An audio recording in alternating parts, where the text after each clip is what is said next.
Yo, welcome, ladies and gentlemen, to the Friday podcast. Hopefully, this is uploaded on Friday.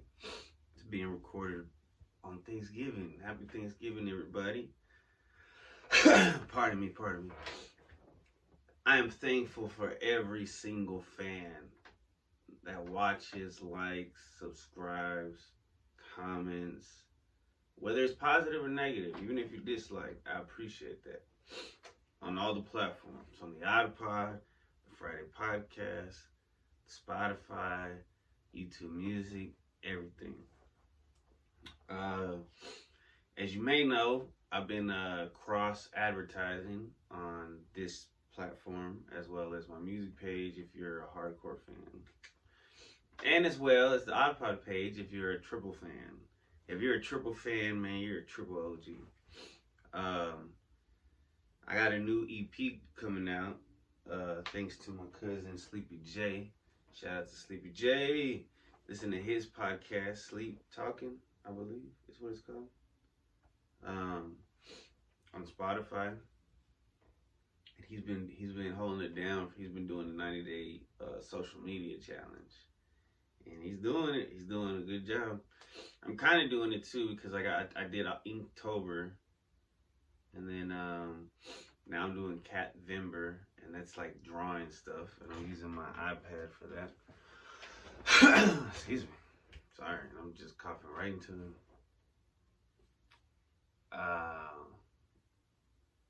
If you're a throwback listener, then this sounds like an old school episode. Anyway. I hope everybody had a good time. If they went to go see their family, if they didn't, I apologize for that. I'm sorry, it's not your fault. It's not my fault. Excuse me. Shit happens. But you're alive. And you can either see, hear, or read. Or all of the above. And that's a positive right there. It's been an interesting few weeks. This is becoming the once a month Friday podcast. But it's still growing despite me barely putting out episodes. The clips that I've made previously are the ones that are like keeping me growing and shit. And those are pretty dope. The spirit animals. I got a new spirit animal segment coming with Vino about serpents. Quite interesting. But yeah, man, I think a lot of people have been having it kind of, it's been a challenging month, to say the least. I had to delete all my pictures on my phone. But I did have this picture. So the other day, about a week or two ago, I bit my tongue while I was eating breakfast at work. Started bleeding pretty bad. Put some gauze. Luckily, I work at an elementary school, so I go to the nurse. She says, put some gauze. She's like, if it doesn't stop bleeding, you're going to need to go get some stitches. Stitches. I'm like, damn. I've bitten my tongue before, but I guess it wasn't this bad. I knew that tongues heal quickly. So anyway, I go about the day and I'm like, shit, it's still bleeding. I need to go. And I start getting kind of lightheaded because the blood just keeps coming. I'm like, ooh. Whenever I see a lot of blood, I get like a little queasy. So I asked my mom for a ride. She picks me up. We're going. She's like, you got your insurance? No. I was like, look, I feel better. Just drop me off. I'll go home and get my insurance in my car. I'll drive. And then it stopped bleeding, so I went back to work. I already missed a couple of days, so I was like, you know what? I need to go back. Let me handle some business. I'm a real man. I went, and any slight movement, like it would stop bleeding, and I just had to be careful, but any movement would start it up again. Oh, just thinking about it has me feeling weird. Just it makes me feel queasy again. So I was like, damn it. So I went to the nurse. She's like, yeah, you need to go. I was like, all right. I went and had to tell the boss. She was like, yeah, you came back? She's like, I was like, yeah, stop bleeding. She's like, handle it, get it taken care of. So I look on GPS and I'm looking for all these emergency ERs and shit, So I find one and I go to it. It's upstairs in a shared building. She says we're not in urgent care, even though it's on the door. And I'm like, whatever. And then it's not her fault. She didn't put that on the door. She just works there.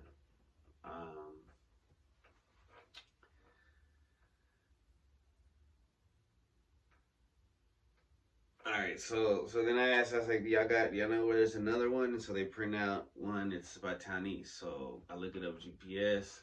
I go there. I'm driving all around the parking lot. I cannot find the location. It's a ghost location. I give up. I'm like, man, I'm just gonna go home. If it's still bad, later I'll go. But as I'm driving home, I'm passing at this intersection, Northwest Highway and Northwest Highway, Centerville, and there was an ER right there in the corner. It's pretty new.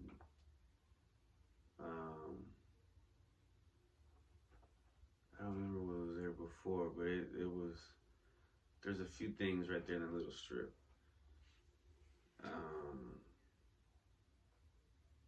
Anyway, I was like, fuck it, let me go, let me see what's up.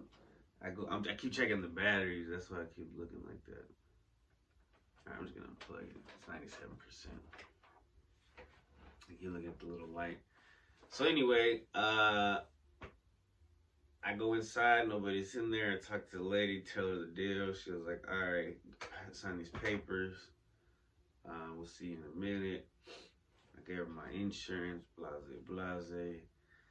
Before I even finished signing the shit, finished with the document, because I thought I'd done, and then I thought I was done. I went. She's like, "Oh, did you check the ones in the back?" Because she had told me before. I was like, "Oh shit, I lost so much blood, I can't think clearly." I didn't say that, but I was thinking it. So then they call me back there. I gotta I talked to the nurse or whatever, and he was cool, but they asked me the same old. And then the doctor came in, and the doctor was an interesting character. He was pretty cool. We ended up talking about music, and he talked about how he did an instrument, and I was like, oh, I'll be rapping and podcasting, and he talked about how he used to not have money, and so the cheapest instrument he can get when he was trying to learn was a flute. But he said that whenever he heard his wife playing music, like piano, he realized he could read it, hear it. He knew what she was, she could recreate it and shit. And it was a cool conversation. He was a cool guy. He luckily I didn't need stitches. He said more importantly, we want to prevent an infection, so he gave me antibiotics. So luckily I had insurance, because I think it would have been like a lot more money than it was. It was a lot of money, but luckily they're able to bill you, and it's cool because on the folder, I don't know where it is, but it's back there. But they have a scripture on there on the inside, and the scripture is the name of my son, my son's middle name, the chapter of the book, right? And the experience was pretty cool, right? So alright, so I haven't eaten nothing, right, all day, but I'm like, my adrenaline is going, and I got through that. That was a good situation. So I was like, fuck it, let me go. I took the prescription to CVS. CVS didn't have it. He said, we ain't got it. And there's no CVS that has it within 20 miles. And I was like, oh shit. So I was gonna go to Walmart. Told my mom. She said, oh yeah, also check out Walgreens. I was like, bet, that's closer. Checked out Walgreens. They got it. Had to wait a while. Started bleeding on the counter, and I was like, oh shit, my bad. And I cleaned it up, and luckily they had it, and they, I had like, luckily I had like a lens wipe, like an alcohol lens wipe, so I used it because I did drip on the floor and I cleaned it, and the people behind me were probably like, because that was disgusting. I was like, y'all got some gauze back there? And she's like, we got some gauze, and I was like, they didn't have shit. But luckily they had it because they didn't have to have it. Yo, there's some cute. If you're a single guy, never mind. Pharmacists, usually pharmacists are very pretty, the females, and the guys. I'm not, I'm not gay, but I guess there's some handsome ones. They look kind of nerdy, but they'll take care of you more than likely.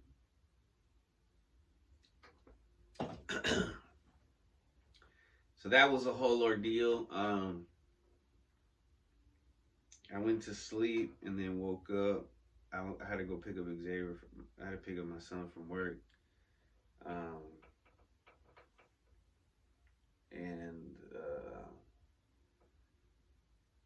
When I woke up, I had like goops of blood just stuck, like kind of drying and shit on my tongues. I had to like pull them off. It was, sorry, trigger warning. I should have trigger warned that.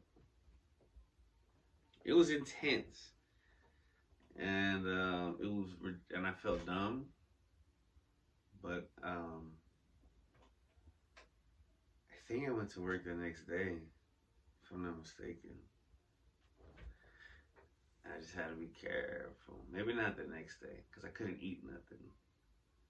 I was hungry. When I was able to eat, I just ate. So yeah, that was wild. And then I was driving yesterday, no, Monday, Sunday, and I hit a rock that was in the road. And I got a small car, small wheels. That rock,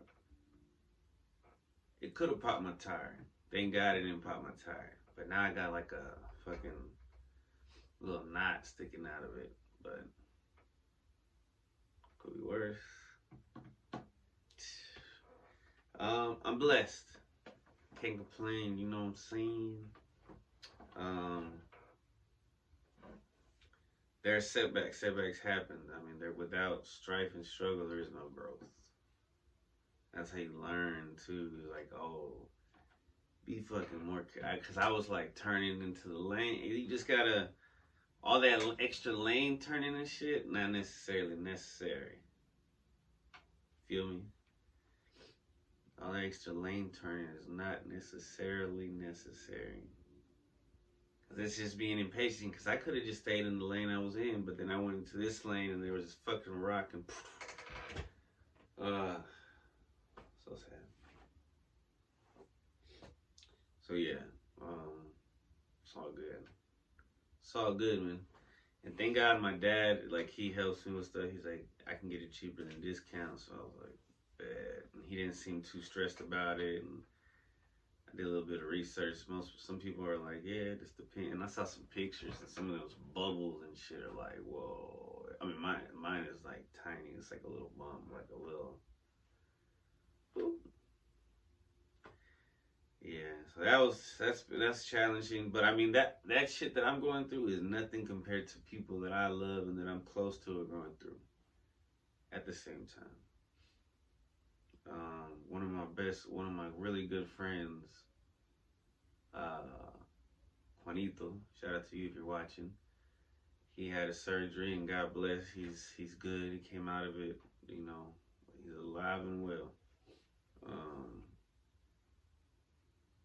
And then I know somebody else who hit something with their car, so it's like bigger damage.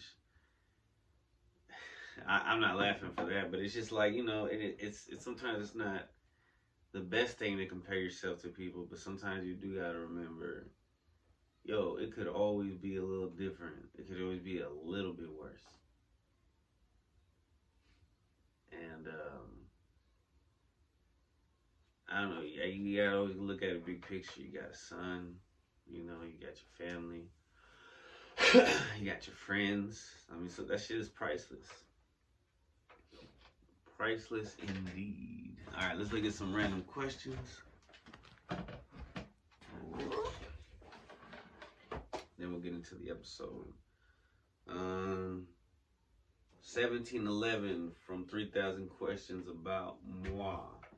At this particular moment, whom do you miss most right now? My son, he's with his mom's family this Thanksgiving, and I mean, that's cool, you know, but anytime he's not here, it's like, if I'm thinking about anybody, I'm thinking about him, you know, real spit. What would you compare your imagination to? One word. Ooh, trippy. No, wait, compare it to? What would I compare it to? What the fudge kind of, in one word. What a question. What would you compare your imagination to? One word. SpongeBob's. What do you think would be one of the best steps we could take to end world poverty? Damn, that's a heavy ass question to ask on Thanksgiving, man. All those GMOs and stuff, instead of giving it to us, give it to all the poor and the hungry, and give us all the organic, because we know you got it. Would you ever live in a treehouse, like Adam Eve from Invincible? Shout out to Invincible, badass show. First 3 episodes, pretty throaty. Would I ever live in a treehouse? No, I don't trust the treehouse. Like, we've evolved from that. My ancestors might have done that. If I had to, I guess I would. But if I had the choice, I'm staying on the ground. That's where I belong. I'm not a bird or a monkey. What makes you nervous? Ooh, too much caffeine, too much ganja, too much, not enough sleep, high intense situations whenever I'm hungry. Yeah. What? I used to get real nervous when I was a kid. I used to worry about everything. I've had to train myself to think about the most positive situation instead of always thinking about the most negative situation, most negative outcome. Most positive outcome versus the most negative. What wild animal scares you? I mean, any wild animal. The first one that popped in my head, though, was a croc alligator. A croc alligator. Those are pretty dope. They need to combine them like the way they did a liger, a crocodile, an alligator. Do you try to protect your cats, big cats, bear? I mean, all that shit is like, whoa. Do you try to protect your reputation, or does that not matter to you? Yeah, I definitely try to protect it. I can lie, and it sounds cool and shit to say I don't give a fuck, but obviously I care, because that shit is everlasting. Even the Bible talks about, this number 1717. It's got to be an angel number. But do you try to protect your reputation? Yeah, I mean, it lasts after your death. Some say, like, once you die, you're forgotten, but whether you believe in the afterlife or not, you will be remembered, at least for a little while. And yeah, you may not be Alexander the Great and talked about for centuries upon centuries, but a couple generations are going to talk about you, whether you did good or bad. And then if you believe in the afterlife, they're going to continue, like, it's like, yo, how did this dude live? Like, and how did he die? What occasion do you pig out on food? Yo, what a perfect question for today. Today I pretty much picked out. I got a little bit of everything. Usually don't eat ham, but we had a Thanksgiving celebration for the kids in my school in the pre-K classes, and one of the teachers made ham, and the ham looked jamming. So I tried some ham. I just got a little bit of everything, and I just got it all. I ate slow though, so I didn't pig out technically. And then I tried to get like a few different desserts, and I was like, mixing them up and shit, and it was pretty damn good. But Thanksgiving basically is one of the best days. On a scale of 1 to 10, how polite would you say you are? I'm a 10, bitch. I mean, madam. Sorry. If you were comfortably rich, would you work hard for more or rest on your laurels? I would work hard for more so that I can help other people make more. Once I'm good, I want my people to be good. I want my family to be good. I want my friends to be good. And then we expand and help other people be good. We help good people do good. You know what I'm saying? Like, I mean, that's what it's supposed to be about when you create. That's what free market is about. True positive capitalism. Do you believe in environmental surroundings play a role in future success? It can. Doesn't always. There's kids outside screaming next door. I wonder if you can hear that. They just stopped. Oh, there you go. Believe in environmental surroundings play a role. Yeah, I mean, most definitely, I guess you can't really deny that. If you grow up around funny people and happy people, you're gonna be funny and happy. But you can grow up around mean, angry people and still grow up to be funny and happy. So that's what I'm saying. Like, it can go either way, most definitely. Would you ever start a celebrity fan club? And if so, for who? Me. I started my own fan club. I'll be, because we all saw what happened to Selena. No, you know, I'm starting my own damn fan club. Have you ever had a "this can't be happening" moment, and what was it? This can't be. There's this one time where I had to sub for this class years ago, for this first grade class, and this one student was like chasing this other student with scissors. Now the student, it didn't seem like they had any intent on hurting the other student. They were just like playing around, like threatening, and just what it was. I was like, this is fucking crazy. I can't do this. I'm just a teacher assistant. I can't handle this kind of class. I don't have the training. You know what I'm saying? But apparently teachers don't even get that kind of training when they're in school. They just get that shit out in the field. And I've been out in the field for a while, so I should be able to handle some shit. But the confidence, you gotta teach yourself to have confidence. And kids are like, speaking of wild animals, no offense, but they can smell your fear if you're confident or not. You know what I mean? Like they sense it. So you gotta fake it till you make it. Yeah, thank God everything was cool though. That nothing happened. I took him to specials or lunch or something and had an anxiety attack and went home that day. Yeah. What faux pas do you find socially unacceptable? Well, a faux pas is already like a socially weird. We talked about it. We talked about this before. Faux pas are awkward situations. So, what do you find that which ones are socially unacceptable?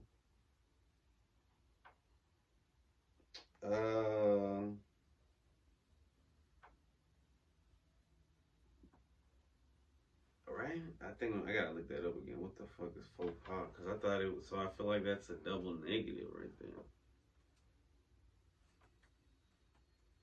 Fox pass. Let the fox pass, baby. Come on. A social blunder, false step, mistake, especially a breach of good manners, a lapse of chastity. So already it's socially unacceptable. But which one is already, for me, socially acceptable? Picking your butt, not washing your hands, being rude to a waiter or a waitress. Well, now it's all one.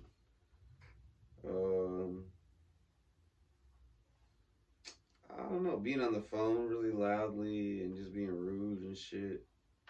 Something like that. Last one for this segment. Where is the best place to meet new people if you're wanting to date? The pharmacy. Uh, uh, uh.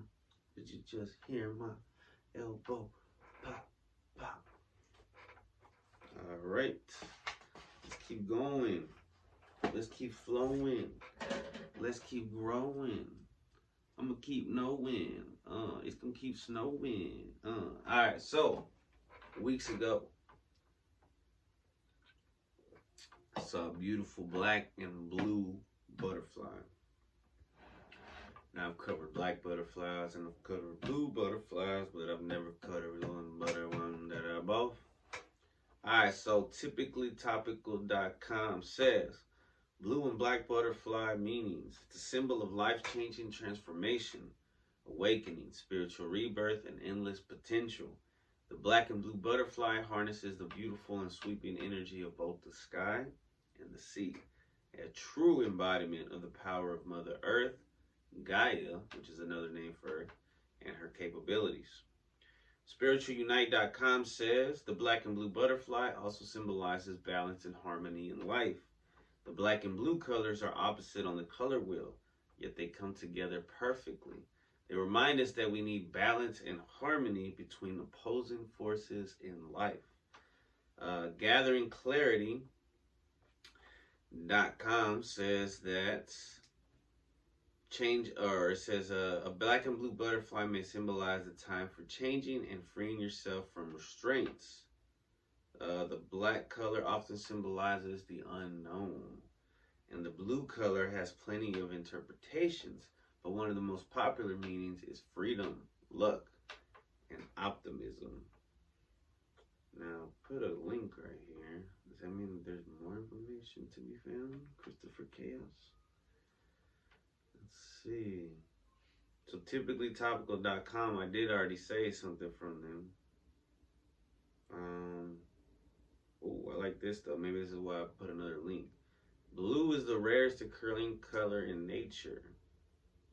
Did you know that not only are blue butterfly species some of the most critically endangered in the world, but they have very few animals and plants that appear to be blue don't actually carry the pigment. Instead, these wondrous creatures have developed features that enable them to simply bend the physics of light. This in itself carries a deeply transformative spiritual message of metamorphosis, purpose, change, and balance. The blue and black butterfly is known for representing wisdom, imagination, freedom, intuition, harmony, inspiration, as well as depth, trust, confidence, peace, and calmness. It's a symbol of life-changing transformation, awakening, spiritual rebirth, and endless potential. So we talked about Gaia and her capabilities. 5 major reasons. At 1 reason, you're seeing a black and blue butterfly. At any moment, you can choose to morph into something new.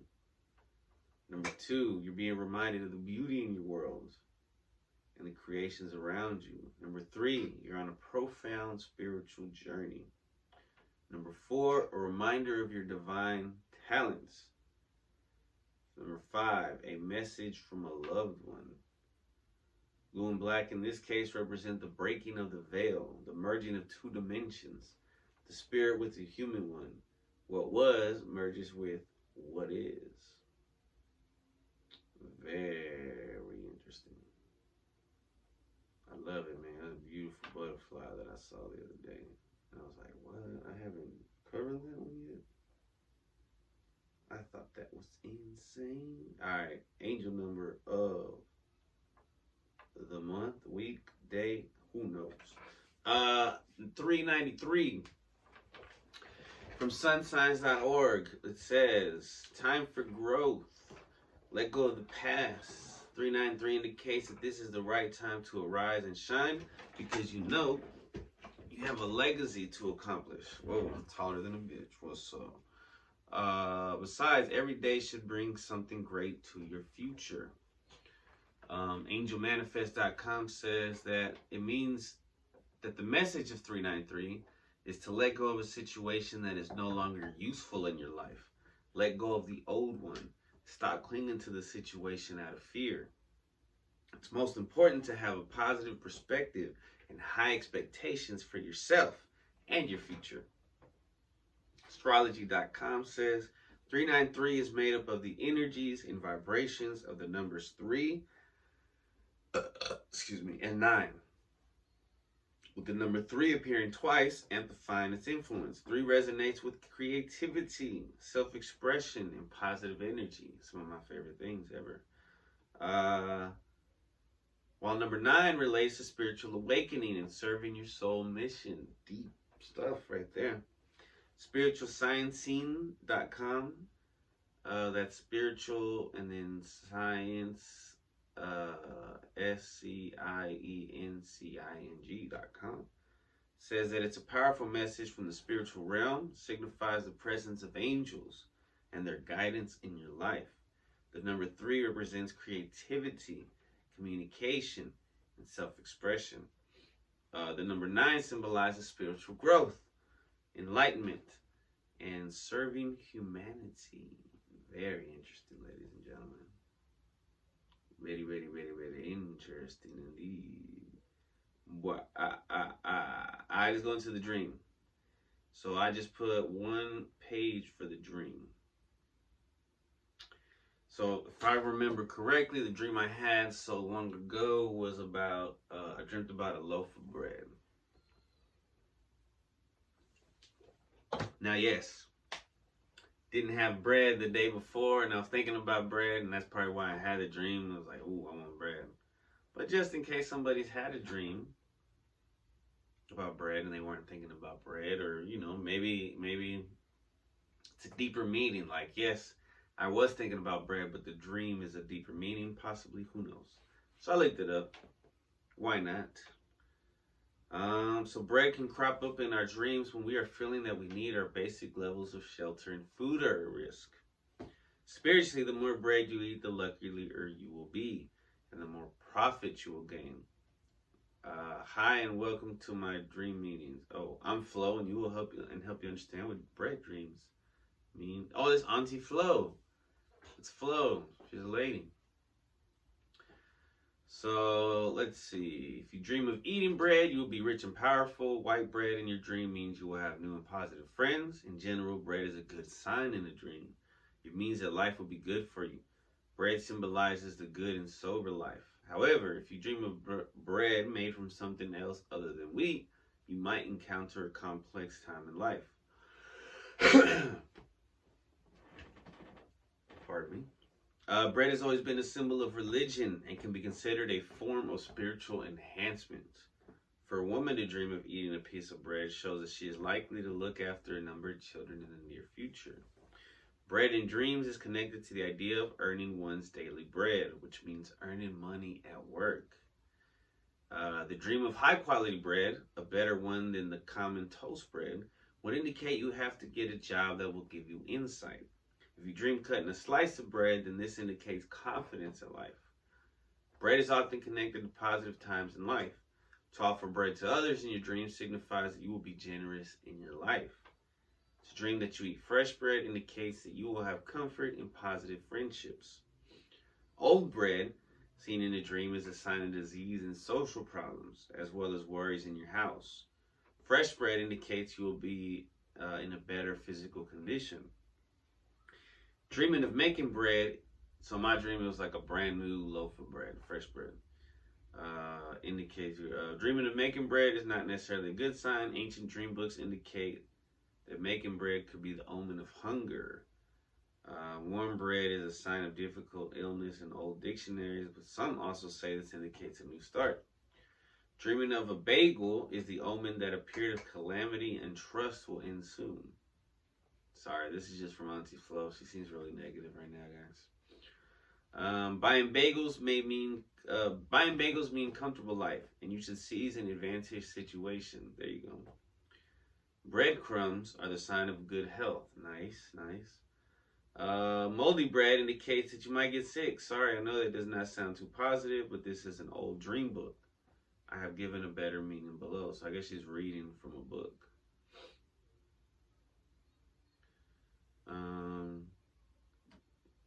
Let's see. Bread can also indicate you have many things to learn in your life's journey and there are problems that will be overcome. Let's see. Dreaming of bread is associated with the nourishment we seek from others in life. This could be the understanding of how we communicate and share our knowledge with others.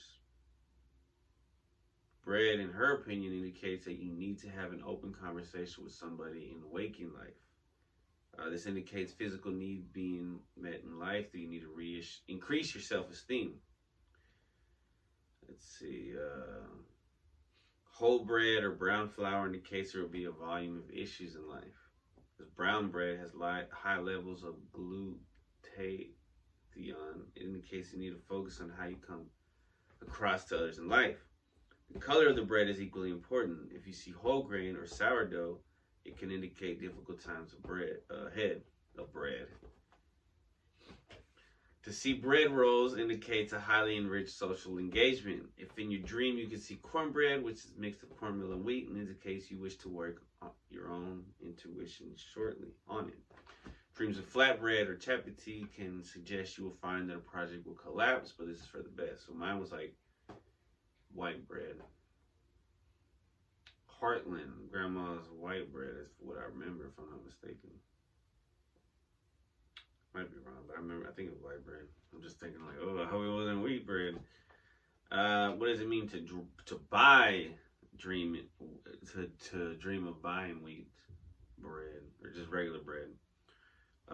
Buying bread in dreams indicates we need to look nurturing and sustaining our growth in life. Bread is often connected not to only physical, but also our spiritual development. Bread can also signify a harvesting time in life.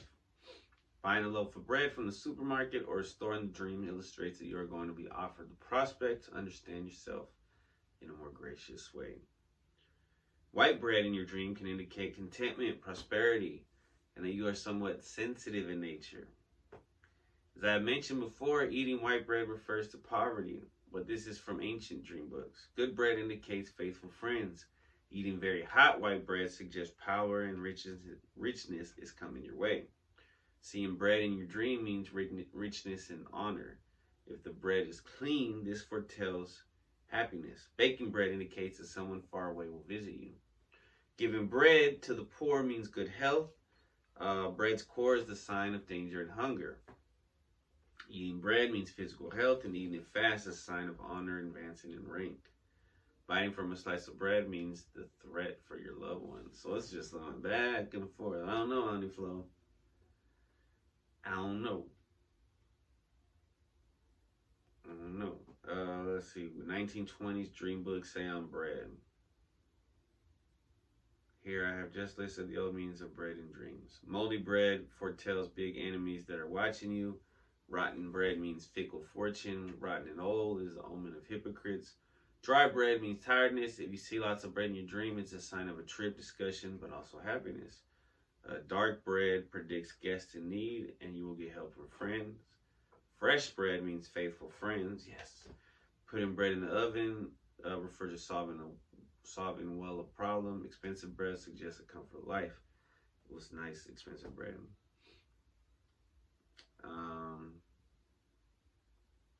Positive changes are afoot.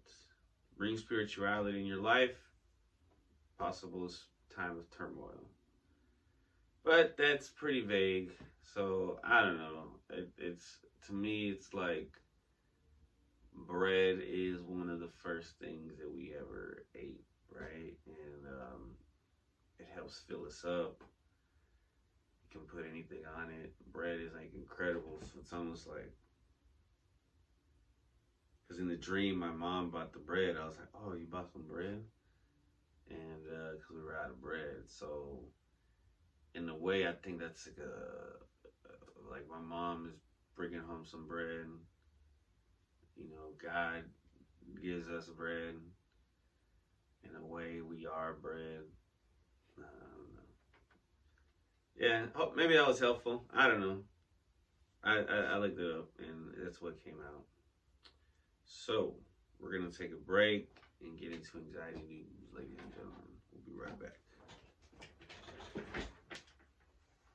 You like the outfit? Thanksgiving outfit. Yeah. What's up? Got the Levi's. Oh. Oh.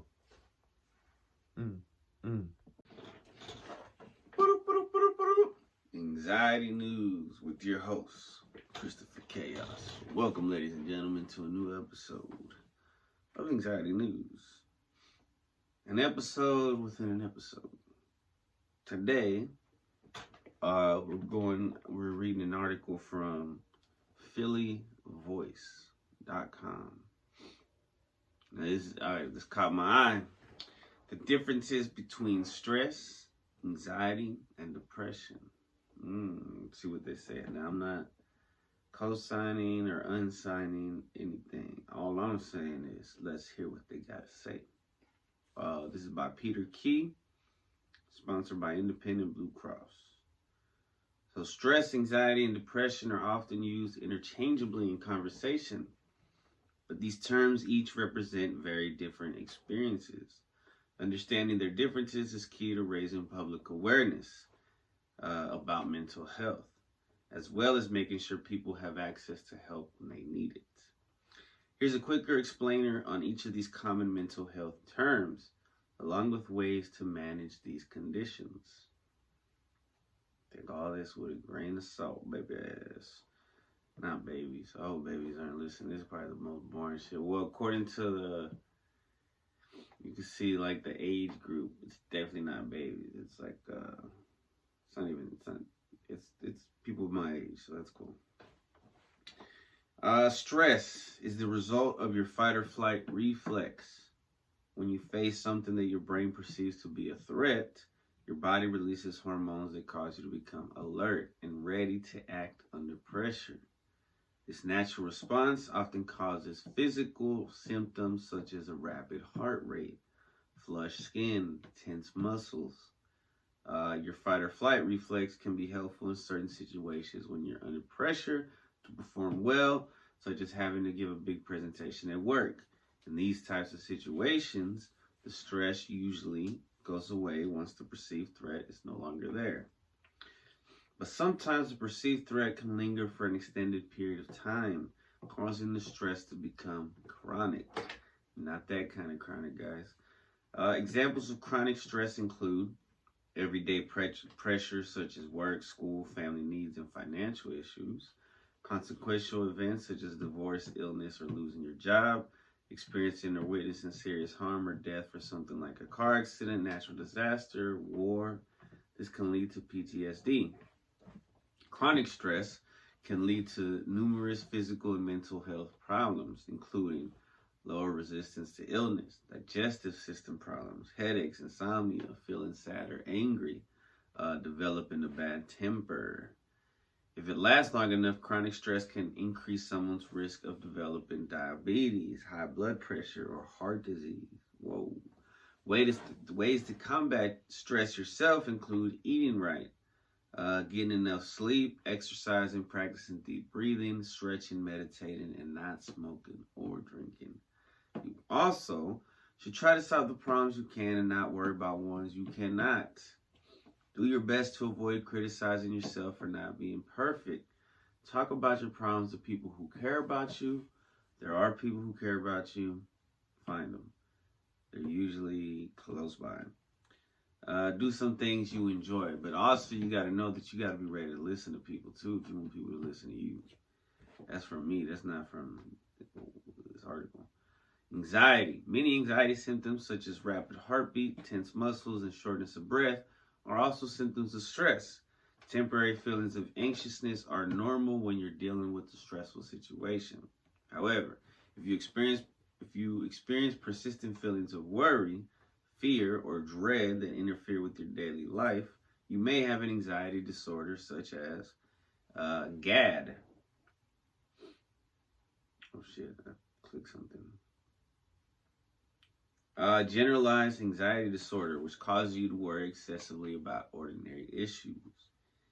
That is what I had as a kid. I probably still have it, so I'm, medicated. Panic disorder, in which you get panic attacks. Social anxiety disorder, which is fear of others watching and judging you. That one was fucking with me for a while. Phobia-related disorders, which cause you to be intensely and irrationally afraid of specific situations or objects, such as flying, heights, snakes, spiders, blood, or getting injections. If you're experiencing general anxiety, you can try to manage it yourself using the same strategies recommended for managing stress. If you feel overwhelmed by anxiety, or if you're experiencing the symptoms of an anxiety disorder, you should contact a mental health professional to formulate a diagnosis and provide treatment. Your treatment plan, which may include therapy, medication, or a combination of both, will be dependent on type of mental health provider you choose. For instance, only a psychiatrist or other MD/DO can prescribe medication. I mean, you can go, if you do your own research, you can tell the doctor what you have, and you tell them what you think you have. I don't know what, I guess MD is a doctor. I guess that means you can't go to a counselor or some shit. If you want medication. Depression. Feelings of sadness are normal when you experience difficult times, such as, that's my news voice, times. As you know how they usually, I'm on this, they always add it's like a weird news accent. I don't know how to explain it. I'm trying to think of Yolanda. It's like, the Family Guy makes fun of it, and it just happened. You watch the news and somebody on location that has like this different vernacular. I don't think that's the word. Anyways, such as losing a loved one, getting let go at work, or breaking up with a significant other. While the sadness may be intense, the feelings typically go away with time for most people. Depression, on the other hand, is a common and serious mental health condition that causes severe symptoms which can impact the way you feel and think on a daily basis. Several factors may trigger depression or increase someone's risk of developing the condition, which include low self-esteem, being overly dependent, or having a pessimistic outlook on life. Experiencing distress in life events such as physical or sexual abuse, losing a loved one, a challenging breakup, or financial issues. When me and my son's mom broke up, it was a pretty big deal. I got PTSD from that for sure, because we went to court. It was a big deal. Long story. Having a family history of mental health disorders, being part of a marginalized population, abusing alcohol or drugs, having a chronic illness such as cancer or heart disease, or taking certain medications. Symptoms of depression include lack of emotion, feeling sad or empty, loss of interest in things you used to enjoy, feelings of hopelessness, feelings of worthlessness or guilt, overeating or having no appetite, not being able to sleep or sleeping too much, feeling exhausted or too much energy. I put that one, the energy. Aches, pains, headaches, cramps, or digestive problems, thoughts of death or suicide. To be diagnosed with major depression, a person needs to experience at least 5 of these symptoms every day for a minimum of 2 weeks. If you experience less severe symptoms of depression lasting much longer, typically for at least 2 years, you may have a persistent depressive disorder. Other types of depression include perinatal depression, which is experienced during and after pregnancy. Seasonal affective, which is sad. Seasonal affective disorder, which is experienced during the months with the least daylight. I definitely feel that shit for sure. Whenever it's the sun, during the summer, I'm just so happy. Also because I'm on vacation. Depression with symptoms of psychosis, which can cause delusions or hallucinations. Whoa. If you have that, that's intense, and I pray for you. If you believe you're experiencing depression, you should seek the help of a mental health professional, either through talk therapy, medication, or combination of those. You'll be provided with resources to treat your depression. And if your mental state ever reaches the point you're thinking of harming yourself, get help immediately. You You can call or text the 988 Suicide and Crisis Hotline 24/7 for free, confidential support. So, stress, anxiety, depression. Stress is more normal, anxiety is a little more intense, depression is the most intense. Indeed, ladies and gentlemen. Indeed. All right. We will be right back with another segment of the Friday podcast. I didn't take my shirt. I'm not professional anymore, even though I'm on the news. Right here, we're going to see clouds, rain, snow. Right here. Yeah, we'll be right back. All right, we'll start.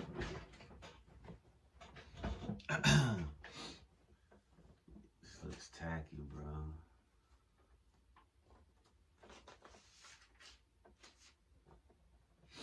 Maybe I'll cut that out. If I don't cut it out, this is a ticket for $150 because I wasn't wearing my seatbelt. Anyways, you know what? Speaking of that brings us, that's a perfect transition. Now this series came at the perfect time in my life, as many series do. It came at the pinnacle of me creating possibly my greatest creation besides my son. My greatest creative creation. And that's my new EP. And when you're done with something like that, there's this period of like, because you have this, once you hear it and it's done, right? It's like, whoa. And then it's like, oh, for every high, there's a low. So this was a great show to watch when you're feeling kind of low, because Saul's feeling kind of low. Jimmy McGill. It's probably the only spinoff that's better. Maybe Cheers. No, wait, Frasier. I don't know. That's probably not even better. There's probably not one. But this show is so good. It has rewatchability. I saw Bobcat the other day. I'm gonna have to do a spirit animal on that one. Spirit animal clip. It's so good.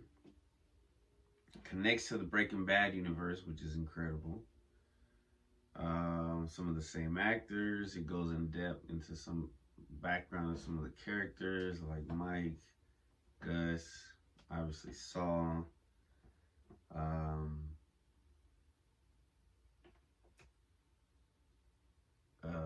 Some of the Salamancas. You know, it just adds more to the lore. It's right here it calls it a legal crime drama. So the legal part, I'm not really into lawyer stuff, like any of those lawyer shows. When I had to do jury duty, they asked people, is anybody like lawyer stuff? And a lot of people were like NCIS or I don't know, some other crazy stuff. No offense if you like that. But it's got the same type of audience. And I was going to say Better Call Saul, but they probably didn't know what the fudge I was talking about. So, also, I wanted to get the fuck out of there. And it seemed like those were the people that wanted to be there. They asked some pretty weird leading questions to try to pick their jury duty. I mean, to pick their jury. And I got out of it, but it was cool to be around and to see the lawyers in their fancy, expensive clothes, and to see the young lawyers trying to, you know, about to come up and shit. And it's like, come on, yeah. You guys want to talk to a teacher assistant, work with pre-K. Also make music in a podcast. You know, no big deal. And art, you know. And I'm not too ugly. Anyway, Better Call Saul. an American legal crime drama television series created by Vince Gilligan and Peter Gould for AMC. It's so good. I rewatched it a few times. Now I'm watching it. Think there's this dude. I don't know his YouTube name, but he puts up all the not all of them, but a lot of the commentary. So you can set it up while you're watching it, and you put on like a little speaker, and you got the commentary while it's playing, and it's fucking dope. Now I don't have YouTube Premium, so commercials come up, so I'll pause it. You know, try to keep it on the same level. Try to keep it on the same minute or whatever. Part of the Breaking Bad franchise, it's a spin-off from Gilligan's previous series, Breaking Bad, which came out 2008-2013. What's funny is I seen Breaking Bad, the series, one time with my sister and her boyfriend. And I liked it. It was dope. Never saw it again. Years passed. Like maybe 3-4 years. And my son is with me this past summer. And he puts it on. And it intrigues me. Like in the third episode, I start watching too. And I was like, yo, this shit is tight. Because I had just watched, because of him, I watched The Boys. I mean, I had been hearing about it, but he's kind of the one that kind of tipped me over to watch it. Because he was like, oh yeah, that's good. The Boys, Invincible.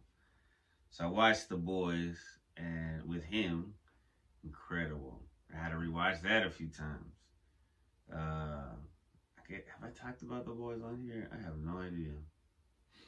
I probably gotta do one on The Boys. And then Invincible was dope as fuck. Probably gotta do one on Invincible. So after that, I had this appetite for that kind of drama, action, and Breaking Bad was it. So I rewatched Breaking Bad. Well, I finished it because we started it and I finished it. I think then I started Better Call Saul. Better Call Saul was better than Breaking Bad. Oh, no.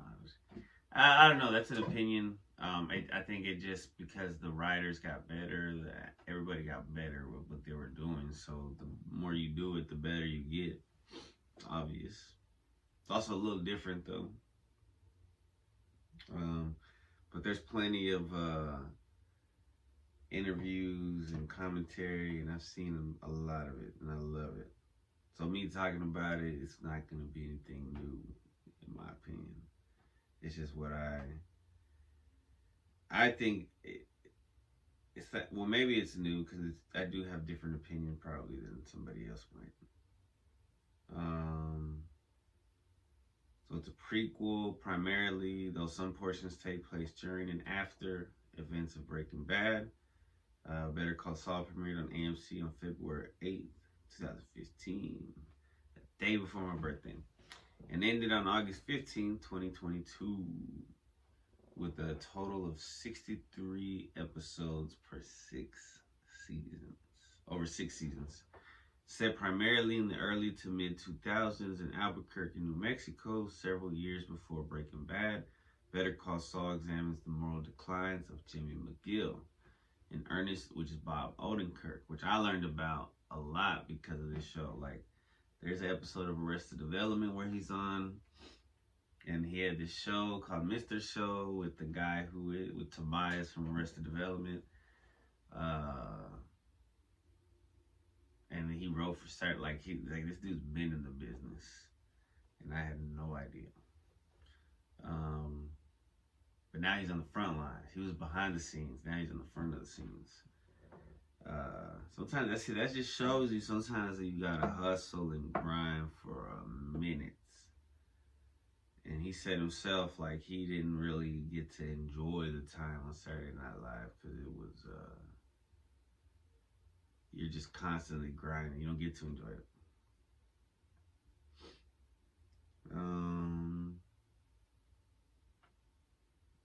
examines the moral declines of Jimmy McGill, an earnest lawyer and former con artist who becomes the egocentric criminal defense attorney Saul Goodman. And Mike Ehrmantraut. I was just thinking, I was watching Joe Rogan and Ralph Barbosa right now earlier, and Ralph Barbosa said something about his ego, but he has an accent. And Joe Rogan was thinking he said eagle. And so they're talking about two different things. And he's like, yeah, I'm on Feathers. I'm on Feathers' show. And he's talking about eagle. And either way, it's funny. It was a funny interaction. Mike Ehrmantraut, which is Jonathan Banks, comes from Breaking Bad. Former corrupt police officer becomes a fixer and enforcer for drug traffickers. Kim Wexler is one of the best characters to come out of Better Call Saul, which is played by Rhea Seehorn. His brother's cool, Chuck McGill, which apparently he was a comedic actor, Michael McKean.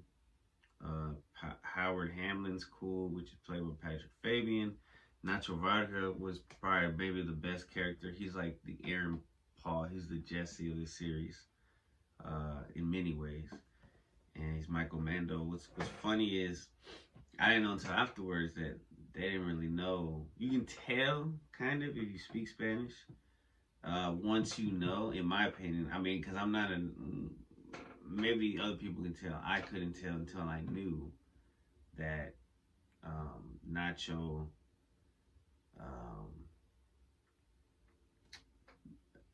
Gus Fring, Giancarlo, they don't really speak Spanish, so they had to learn phonetically their lines, right? And they did pretty fucking good at it. Also, the guy from Scarface and Breaking Bad, he's in Better Call Saul as well, right? I feel like he is. He's gotta be. Yeah, because they talk about everything. I don't know. Who the fuck knows? It's late.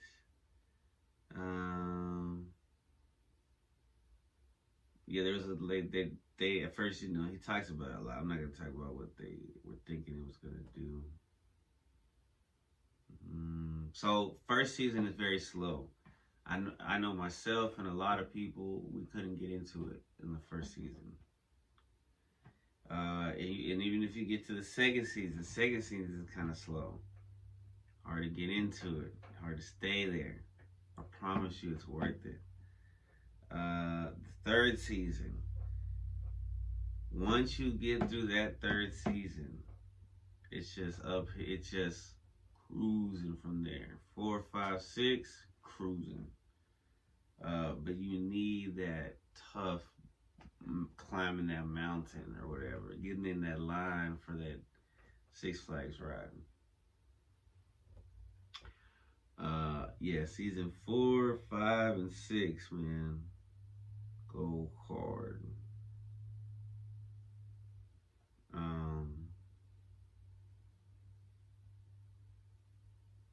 Conception, development, writing. Talk about that a lot on the internet. It's interesting. Season 2 premiered on February 15th. Also in February. And season 3 was March. So that's when they would do their... That's toy. And they would do the commentary on the DVDs. So they would record it after that season. So a lot of times in the commentary, they don't know what's going to happen next in the next season.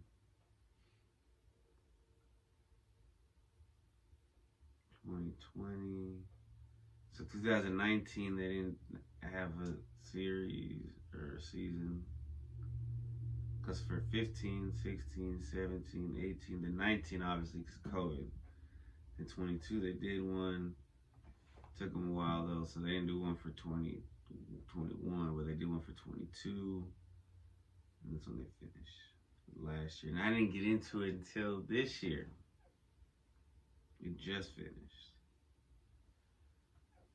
It's funny. There's action. There's love. There's no. What I really like about it is there's not like obscenely sexual scenes.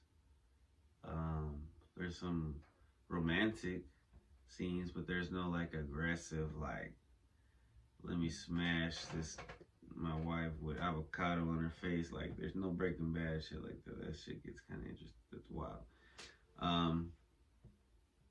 So in that sense, it's pretty clean, you know, but it does get pretty dark. It's pretty cool though. Man, I just watched Loki season 2, and that shit got pretty dark. I didn't know what to talk about this time, but I'm doing Saul. I got so many to talk about.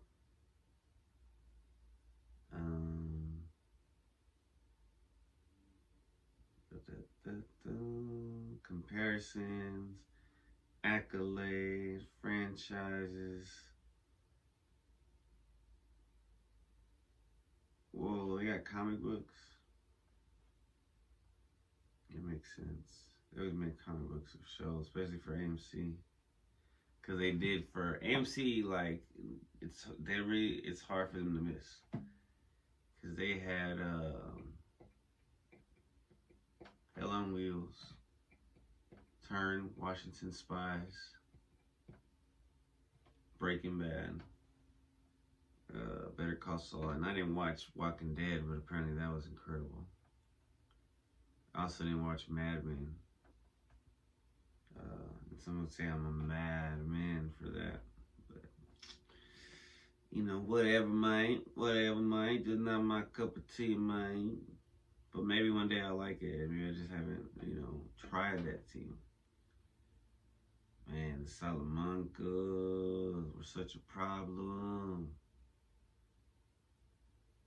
Man. Highest rated scripted series premiere in basic cable history, until it was surpassed later the same year by another AMC series, Fear the Walking Dead, which is another spin-off. But the zombies, man, zombies are for zombies. If you're into zombies, you're probably a zombie. No offense, just kidding.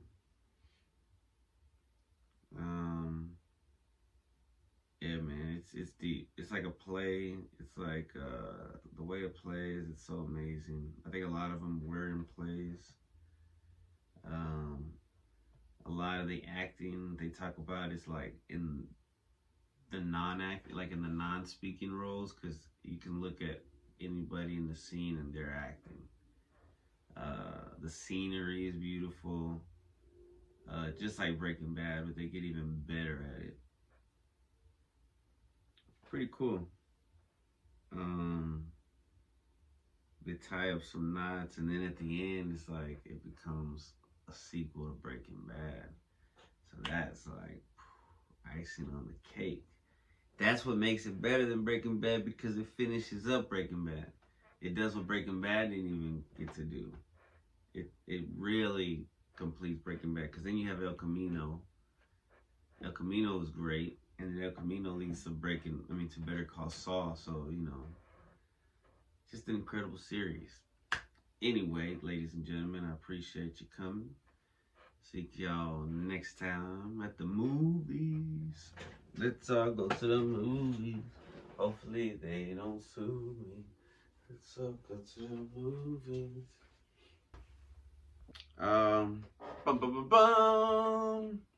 Badass woman in history. Today we're going to talk about Dolores Jimenez y Muro. Born glasses almost popped up because I was lying. Born 1848, passed 1925. Presidents Diaz and later Huerta often imprisoned Dolores Jimenez y Muro, a socialist and political activist from Aguascalientes, for her work on many leftist journals, including La Mujer Mexicana, where she was a member of the editorial staff. In 1911, Jimenez y Muro planned a conspiracy to bring Madero to the presidency. The political and social plan proclaimed by the states of Guerrero, Michoacán, Tlaxcala, Campeche, Puebla, just making sure it's recording while I'm over here struggling, and the federal district, which was in the March of 18th 18th of March, 1911. Unlike Madero, though, Jimenez y Muro believed in social and economic reforms. Excuse me. She also advocated the decentralization of education, fair pay for all workers, reasonable housing, and safeguards for the indigenous. Once Zapata learned of her views, he requested her help for his cause. She joined him in 1913 and stayed in Morelos until his assassination in 1919. Damn. That's crazy. She was 75 years old when she passed. Educator, revolutionary. She was a Mexican school teacher. So why do I have to do two different? Oh, okay, same thing though. So biography. She was born June 7th, 1848 in Aguascalientes, Mexico. But while young, her family moved to San Luis Potosi. She grew up in the upper middle class of San Luis Potosi, where her father was a senior government official. The family had many liberal friends, and from her childhood, Jimenez was exposed to foreign and liberal ideas. She had no formal schooling, studying at home, but was encouraged to pursue her talent for poetry. In 1874, she was invited by the state government to read her poems at an official celebration of the September Independence festivals. Yeah, just in case you don't know, Cinco de Mayo is not the independence of Mexico. It's in September. These poems were later collected into a book and published as Un Rayo de Luz, a ray of light. In 1883, Jimenez lost both of her parents, and she began teaching school. She became aware of how easily one could fall into poverty or become exploited. Pre-revolutionary radicalism. Dolores Jimenez published in La Esmeralda and La Sombra de Zaragoza by 1902 had become the director of La Potosina magazine. She continued to teach in the rural school system until 1904 when she moved to Mexico City. She published articles against the regime of Porfirio Diaz and was arrested. In prison, she met Elisa Acuña Rossetti, Juana Belén Gutierrez de Mendoza, and Inés Malvaez. From prison, the women began publishing a radical journal, Fiat Lux. In 1905, she joined the staff of the La Mujer Mexicana, for whom she worked until 1908. She also published articles in Diario del Hogar, or newspaper of the home. Yo, if they would have talked the shit that people was talking on, we have so much freedom in our country. Like if in this time in this country, because just for example, we could talk about Biden or Trump or Bush or anybody we want to on Facebook. We can print up an article. Nobody's gonna arrest us. They arrested her.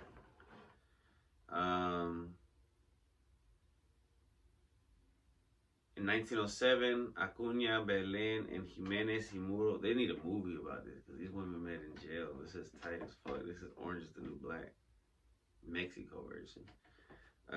They founded the Daughters of Anahuac, a group of about 300 libertarian women who demanded improved working conditions for women and advocated labor strikes. In 1908, Jimenez founded with Acuña, Belén, and Jose Heriberto Pinelo a workers' organization in Mexico City called Mexican Socialism. They continue to publish the newspaper Fiat Lux as the voice of a news organization called the Mutual Society for Women. In 1910, Jimenez and others founded the club Femenil Antirreeleccionista Hijas de Guatemoc, or Anti-Re-Electionist Women's Club, Daughters of Guatemoc. I did a book report on ancient Mexico, and a lot of the names are like that. Those are like, I guess that they kept a lot of the names for those for the cities. But even that, the anti-re-electionist, anti-re-eleccionista, that one's tough. The club, including members Mercedes Arvides and Julia Nava de Luis Sanchez, staged a demonstration in Mexico City on September 11th, 1910, protesting election fraud. Whoa, history tends to repeat itself. These activities and a failed attempt at rebellion by supporters of Arriaga resulted in the arrest of Jimenez, Acuña, Belén, and Maria Dolores Malvaez and their imprisonment at San Juan de Ulu Fortress in the Gulf of Mexico. So they met in jail, they ended up in jail, but now they're in a hardcore jail. In prison in 1911, Dolores Jimenez continued to be politically active in jail and founded Regeneración y Concordia. Though she has sought to further the changes, through this she sought to further the changes that she desired to see in Mexico. She envisioned a country where there were significant improvements to the economy and land reforms. She also wanted changes to improve the living conditions of women and indigenous people. Regeneración y Concordia had feminist aims which her partners Acuña, Belén, and Sara Estela Ramirez joined her work. Man, that's exercise for the tongue right there. In March 1911, Francisco E. Madero called for for demonstrations in Guerrero, Michoacán, Tlaxcala, Puebla, and Campeche, and Jimenez organized the protest. She was a notable contributor to the Complot de Tacubaya, which sought to depose the president Porfirio Diaz in favor of Francisco E. Madero. She is credited with writing The Political and Social Plan, published on March 18, 1911, which outlined the ideas and aims of the conspirators. The plan advocated a continuation of the demands the Mexican Liberal Party had made in 1906, including fair wages, affordable housing, improved working conditions, and curbs on foreign investments.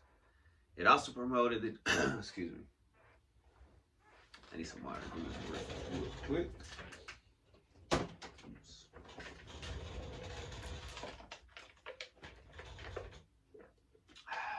We're about to wrap up, ladies and gentlemen. Hang in there. We're gonna get to the freestyle.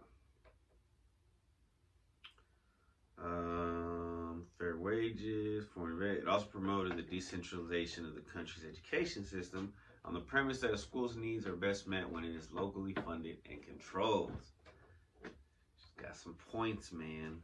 Unlike earlier revolutionary theorists, however, Jimenez insisted that wages should be increased for women as well as for men. She also insisted that's equal right there, baby. She also insisted that foreign firms operating in Mexico should be required to have at least half their workforce made up of Mexicans. That's good. See, we should do that shit here. After the plan was read in Mexico City on October 31st, Halloween, 1911, interim President Francisco León de la Rara had Jimenez arrested. In spite of her age, she was 61 and most of her compatriot revolutionaries were in their 20s. She was refused release until she staged a hunger strike. She realized that Madero was not a supporter of the radical reform she supported and switched her loyalty to Emiliano Zapata. She was revolutionary. She tried the right way, and it did not work. In 1913, she joined the Zapatista forces and developed the prologue to the Plan de Ayala. She directed the newspaper La Voz de Juárez, from which denounced the coup led by Victoriano Huerta to overthrow Madero. Zapata anointed her to the position of brigadier general, but that was insufficient to prevent an 11-month imprisonment ordered in 1914 by Huerta. She was released from prison and rejoined Zapata until his assassination in 1919. Post-revolution, between 1921 and 24, Jimenez worked in the Secretary of Education's Cultural Missions Program. Nice. She died on October 15, 1925 in Mexico City at the age of 75. What a life. Indeed. Shout out to R.I.P. to Dolores Jimenez y Muro. Man, they need a movie about that life right there. Alright, ladies and gentlemen, I gotta get a freestyle and wrap this up. Actually, I'm gonna take a break before the freestyle. I'm gonna find a beat, take a little break, be right back. Not too long. Yo, welcome back to the freestyle segments. While we wrap this baby up, shout out to Beats Provider on YouTube. Yeah, I need to take some off real quick. Yeah, I had to take it off because it's an ongoing theme where I unbutton the shirt, untuck it, unbutton, take it off. Right. We gotta start over, baby.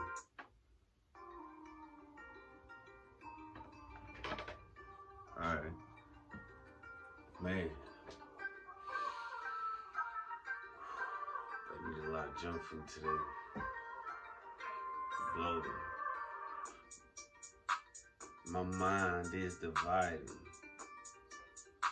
I be slipping and sliding. Man, I hope you enjoy it. It's your last time you dining. It's the last time you rhyming. When I flow, I be vibing. Man, you hoes be too timing. Man, my hoes be shining. Man, my squad be grinding. Man, do you need the reminding? Cause I don't, I be remembering, man. Yeah, glass like the window pane. The way your jaw is, go blam, blam, blam. Every time someone goes, man, hold it, man. I be like, check out the newest jam, cause my name was X, but now it's Mr. Man, now Mr. Manager, Arrested Development. Shout out to that show, bruh. Close my eyes so I can get back to rhyming good, cause when I see too much, man, it messes up my rhyming good. So I'm back once again. Never ever did I ever fucking pretend. Smoking, working, trying to make my ends meet. That's 2 E's. Yeah, and I'm trying to get my meat sucked. I got the heat tucked. Haters get me bucked. Man, I need enough. Never have enough. I'm feeling kind of greedy. Call me Walter White, Heisenberg, feeling needy. Man, did I eat my Wheaties? Got a V8, feeling so greedy, shady, like Tom Brady. Got the damn aim like you a damn lady. Pop, pop, pop, pop, what does that even mean? Every time I flow, it's like a motherfucking dream. That was a ridiculous freestyle. I was gonna say another R word. I love y'all. Thank y'all for stopping by once again, ladies and gentlemen. Peace. Much love. See y'all next time.